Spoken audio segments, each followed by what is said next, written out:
meus irmãos, graça e paz. Eu sou Cláudio Rocha. Para você que ainda não me conhece, eu estou sempre aqui no YouTube trazendo a palavra de Deus para você, tá? Então já conto com o seu like aqui, dá o seu like, tá? Se inscreve no meu canal se você ainda não é inscrito. Ativa o sininho para você não perder nada, nenhum conteúdo, receber todas as notificações sempre que eu postar um vídeo aqui. Deixa um comentário e vou te fazer um pedido especial. Compartilha com todo mundo aí, nos seus grupos de WhatsApp, no seu grupo da família, né, nas suas redes sociais aí, no seu Instagram, no seu YouTube, no seu Twitter. Compartilha com todo mundo aí para ajudar mais e mais pessoas a estarem ouvindo da palavra de Deus, tá bom? E hoje eu quero falar com vocês sobre santidade. Santidade gera intimidade, tá bom, irmãos? E eu convido você a ler comigo Eclesiastes, capítulo 10, no verso 1. Eclesiastes, capítulo 10, verso 1, que diz assim: Qual a mosca morta faz o unguento do perfumador exalar mau cheiro? Assim é para a sabedoria e a honra um pouco de estutícia. Bom, irmãos, esse não é aquele tipo de texto que nós deixamos marcado, né, grifado, cheio de comentários, né? Mas nesse texto há duas mensagens, né? A primeira dela é a mensagem literal, né, explícita, e diz a outra é a simbólica, espiritual, né, de cunho profético. A mensagem literal pode ser entendida a partir de um ditado popular, né? Fulano pode acertar 1000 vezes, mas se errar uma, né, aí é aquele monte de reticências. Que é uma maneira de dizer o quê? Que um pouco de coisa ruim pesa mais do que muita coisa boa, né? O camarada levou uma vida inteira de honra, mas falou uma bobagem no final da vida, vai ser lembrado pelo quê? Pela bobagem que fez e não pelos anos de honra, né? É isso que o texto está dizendo, né? Que um pouco de estutícia, como diz uma outra versão, a NVI diz, pesa mais do que toda a sabedoria e a honra. Então estou te dando um exemplo dos nossos dias, né? Para eles, a quem foi escrito, entendessem, foi dado o exemplo do dia deles, né? Então quando você pensa no perfume, você imagina logo a versão industrializada, né? Mas eles não tinham perfume dessa forma. O perfume era produção caseira, artesanal, se fazia em casa, né? E como se fazia? Aí que você vai entender o óleo do perfumista, né? O perfumista trabalhava basicamente com óleo e o que se colocava dentro do óleo eram essências de plantas e flores, né? Porque o óleo tem o poder de puxar tanto o cheiro quanto o aroma, né? Como o sabor, né? Tanto que hoje na culinária a gente usa isso, né? A gente tempera o azeite, coloca ervas, em alguns lugares alho, pimenta, porque ele tem a capacidade de puxar cheiro e sabor, né? Então era assim que se produzia perfumes, não tinha nada industrializado.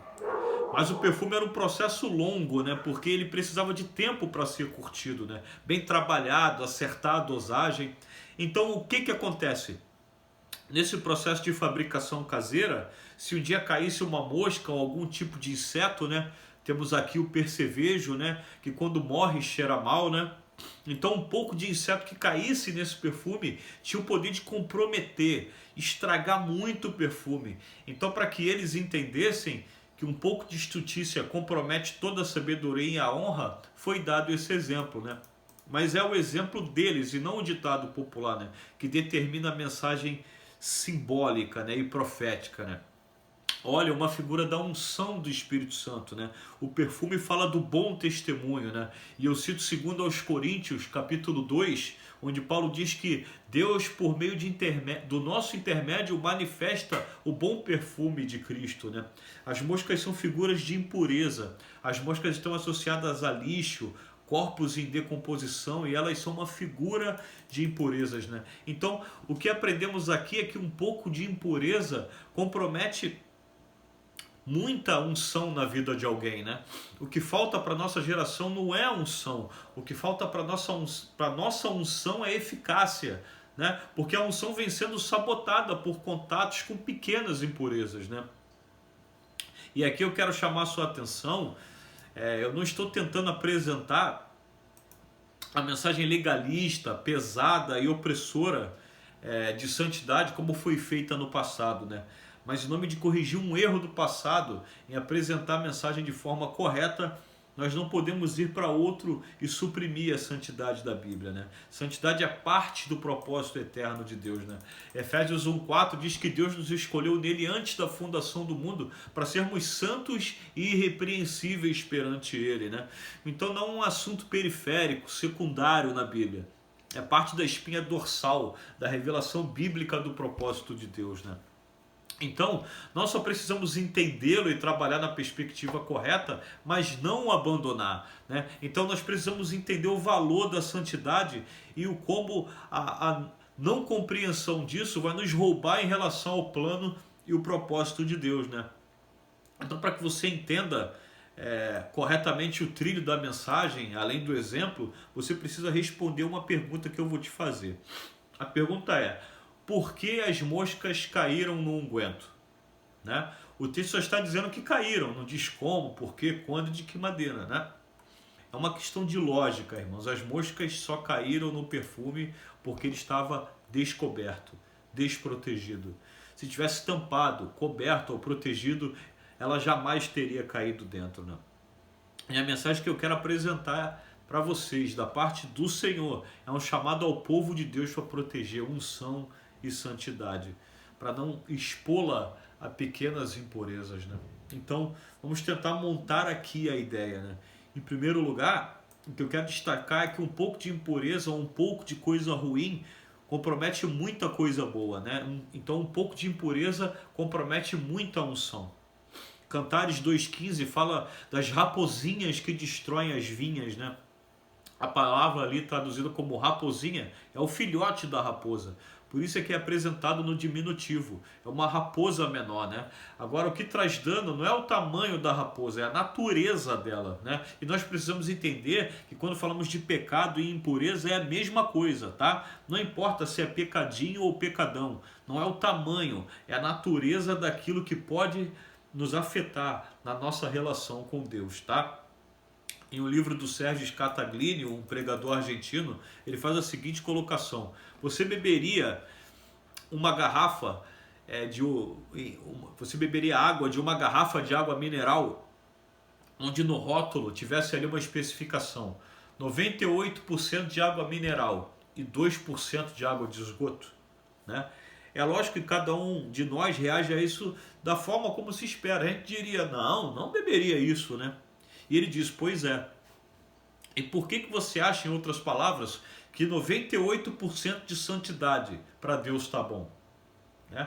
Muitas vezes, aquilo que a gente não faria, beber 2% de esgoto no meio de 98% de água limpa, a gente acredita que Deus deveria fazer conosco, quando nos tornamos tolerantes a pequenas impurezas, né? Nós deveríamos proteger melhor a unção e a santidade. E acredito que nós só vamos conseguir se conseguirmos mensurar o valor da santidade. Então, esse é o segundo ponto a ser entendido aqui, o valor da santidade. Quando eu era adolescente, né, no colégio, um jovem que era crente me perguntou: você venderia o dedo mindinho da sua mão esquerda por $1 milhão? Ele era crente. E na época, a inflação era tão alta aqui no Brasil, a gente mudava de moeda toda hora, né? Cruzeiro, cruzado, cruzado novo, que chegou uma hora que a gente já fazia o câmbio em dólar, né? Para não ter que ficar corrigindo toda hora. Tudo isso, ele falou que foi para me mostrar o valor de uma coisa, né? Ele falou: quanto é que vale a santidade de Deus na sua vida? E Jesus disse: se a tua mão de mais de $100 milhões te faz pecar, corta e lança fora, mas não peca. Né? E sabe o que ele está dizendo? Que se você não entender que a santidade de Deus vale mais do que a sua mão, que para você pode valer mais de $1 milhão, né, na sua vida, você nunca vai zelar por ela, você nunca vai protegê-la, né? Aí nós começamos a mensurar o valor da santidade. A Bíblia diz que sem santificação ninguém verá o Senhor, né? Eu gosto de dizer que santidade é o maior patrimônio que nós temos, né? Porque, embora a gente pode se referir ao nosso maior valor como Deus, né? Sem santidade nós comprometemos a relação com Ele, né? Quando você pensa nessa perspectiva, você precisa proteger a santidade. Perfume era um item caro na Bíblia, valioso demais. né? O tempo todo a Bíblia fala do valor dos perfumes, porque o processo de produção era muito lento, né? Agora, quem tem um perfume caro desse em casa não poderia deixar de estampado para as moscas comprometerem, você concorda? Quando a gente mensura o valor do perfume, não dá para expô-lo dessa forma, né? E espiritualmente, o paralelo, quando a gente mensura o valor da santidade, a gente vai protegê-la, né? O valor da santidade deveria ser visto na perspectiva correta. Santidade não é um fim em si mesmo, e a mensagem legalista do passado apresentava a santidade como alvo ou fim em si mesma, né? Mas isso não é verdade. Santidade é uma ponte para a intimidade com Deus, né? Isso vai nos ajudar a mensurar o valor da santidade, né? Quando eu olho para a palavra de Deus, eu percebo isso de uma maneira muito clara nas Escrituras. Jesus disse em João 14, 21: aquele que tem os meus mandamentos e os guarda, esse é o que me ama, e eu também o amarei e me manifestarei a ele. Outra versão diz: me revelarei, né? Vamos pensar no que é a obediência. 1 João 3,4 define pecado como a quebra da lei, né? O que é a obediência? É o contraponto, é a contraposição ao pecado, né? Que é a quebra da lei. Então nós estamos falando de obediência que reflete o padrão de Deus, de santidade, né? Jesus disse: se você obedecer, se você obedece a meus mandamentos, você está demonstrando amor. Eu também vou amar você e vou me manifestar a você. Ele está dizendo, isso vai te levar a um lugar de intimidade comigo, né? Em 2 Coríntios, no capítulo 6, a palavra de Deus nos apresenta uma outra mensagem importantíssima, né? O texto sagrado diz o seguinte: o apóstolo Paulo está falando sobre a visão de sermos o santuário de Deus, né? Ele faz a seguinte afirmação no versículo 16 em diante. Ele diz: que ligação há entre o santuário de Deus e os ídolos, né? Porque nós somos santuários do Deus vivente. Como ele próprio disse: habitarei e andarei entre eles, serei o seu Deus e eles serão o meu povo. Por isso, retirai-vos do meio deles, separai-vos, diz o Senhor, não toqueis em coisas impuras, e eu vos receberei. Serei vosso pai, e vós sereis filhos para mim, e filhas, diz o Senhor Todo-Poderoso, né? O versículo seguinte é o primeiro do capítulo 7, e apesar da mudança de capítulo, ele não mudou de assunto, né? Ele diz: ora, amados, visto que temos tais promessas, quais são as promessas? Ele diz: neles habitarei, andarei entre eles, serei o seu Deus, eles serão o meu povo, eu os receberei, serei pai, vocês serão filhos. Então ele diz: purifiquemo-nos de toda a imundícia da carne e do espírito, aperfeiçoando a santidade no temor de Deus. Qual é o ensino bíblico que nós temos aqui? Que se eu e você zelamos por santidade, nos mantemos longe das impurezas, nós vamos viver a manifestação da presença de Deus. Nós vamos ter intimidade com Ele. E Ele vai se manifestar e se revelar no nosso meio, né? Então, qual é o valor da santidade se ela é a ponte para a intimidade com Deus? E Deus nos criou para ter esse nível de comunhão e relacionamento. A gente precisa proteger a santidade. Quando Adão pecou lá no Jardim do Éden, a pergunta de Deus para ele não é o que você fez, Adão, né? A pergunta de Deus para Adão é: aonde você está? Basicamente o que Deus está dizendo é o seguinte: o problema não é o que você fez, né? O problema é para onde aquilo que você fez te levou, que foi para longe de mim, né? E desde então o plano da redenção não visa apenas livrar o homem da condenação eterna do pecado. O plano e o propósito de Deus, o plano da redenção, é na verdade nos aproximar dele, nos reaproximar dele, nos conectar para que a gente viva a intimidade. Portanto, nós precisamos aprender a andar em zelo e cuidado. E muita gente está perto de um buraco que está prestes a engoli-los, né? Muita gente confunde longanimidade, que é a paciência de Deus com quem está pecando. O livro do Apocalipse diz: dei tempo para que ela se arrependa, mas ela não quer se arrepender. As pessoas confundem longanimidade com impunidade. São duas coisas distintas, né? Não quer dizer que durante o tempo da longanimidade, por ainda não ter juízo, que não vai chegar depois. Nós precisamos entender o valor de santidade e protegê-la, e não podemos brincar com isso. Minha palavra não é para trazer peso sobre o seu coração, é para liberar você para um lugar de intimidade mais profundo, né? Eu gosto muito de um livro John Bevere chamado Kryptonita, como destruir aquilo que rouba a sua força. E ele faz um paralelo. Basicamente ele está dizendo, super-homem não é desse mundo, nós também não somos, né? Ele tem superpoderes, nós também temos, ou deveríamos descobrir que temos, né? Ele luta contra o mal para estabelecer o bem e a nossa missão não é muito distinta disso, né? Mas ele tem uma kryptonita que pode pará-lo. E nós temos uma versão espiritual da nossa kryptonita, que se chama pecado.